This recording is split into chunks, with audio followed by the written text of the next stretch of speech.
we need Minecraft skin interpretations. I need someone to reinterpret my Minecraft skin.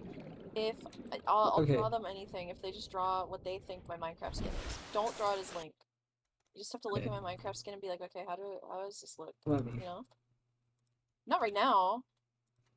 You're streaming a game. What the fuck?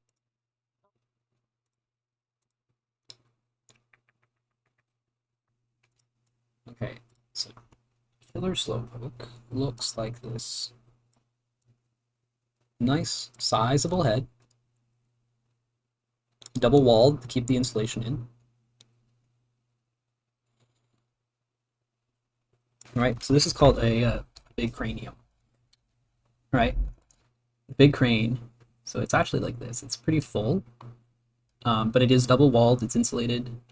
It's protected.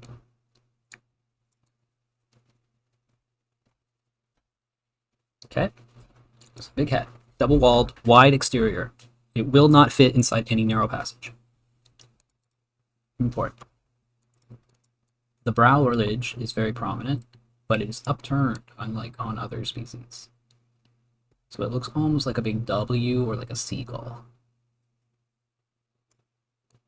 Yeah. So this purpose is it protects the eyeballs and it collects rainwater. It helps keep them moist and hydrated.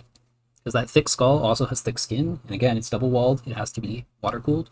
So these ridges collect the water, and that's what gets put in to the body. Below that, there's these things. They're called optics, but most people just call them eyes.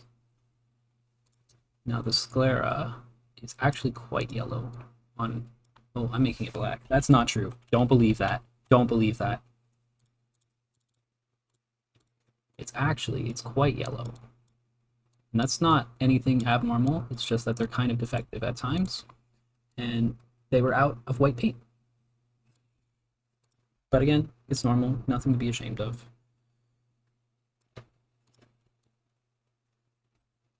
Got big orbs. Now these are orbs. They're also called pondering balls because sailors used to ponder into them all night.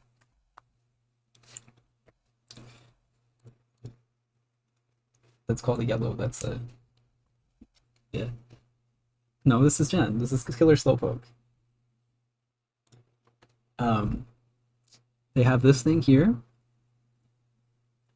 and this looks like a normal upper lip, but it's actually quite wide, and then the bottom one is quite narrow.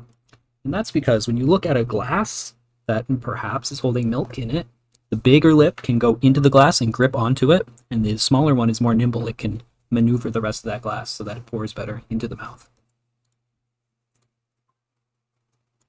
Let's set off Google AI robot.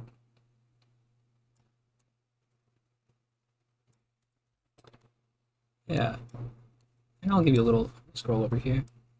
Give you a little. So this is a very quick um, side profile of what we're dealing with here. So it's a very square head.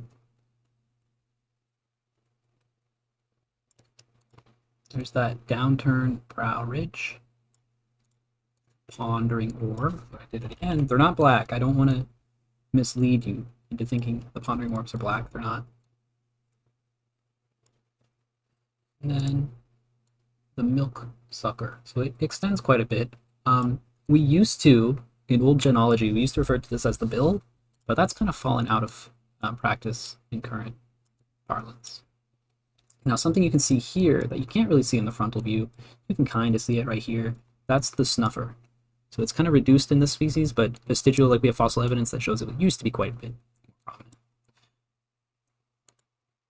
On the side, there is the ear. One points up, that listens for drips, and one points down, that listens for drops. So this is, again, another adaptation to better acquire dairy.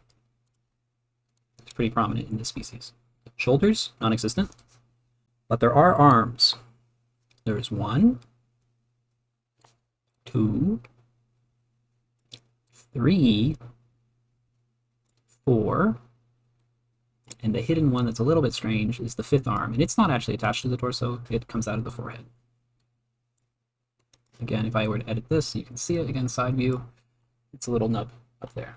And this is again more vestigial. It doesn't really have any function these days, but we assume that at one point it also assisted with a dairy acquisition. The body of the gen blob is not the normal color. It's more of a plum. And it starts with a stick, which we call the stem.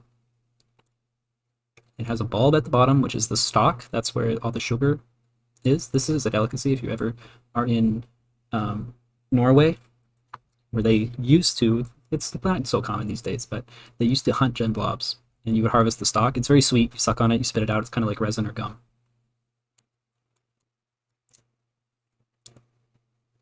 We're down to the leg. So there's two legs. The knee, like the humerus, the femur, humerus and femur, extend at different angles from the body. One is basically vertical, the other is perfectly horizontal. Those can never change. So they do kind of have an ambling gait. It's kind of like a crab.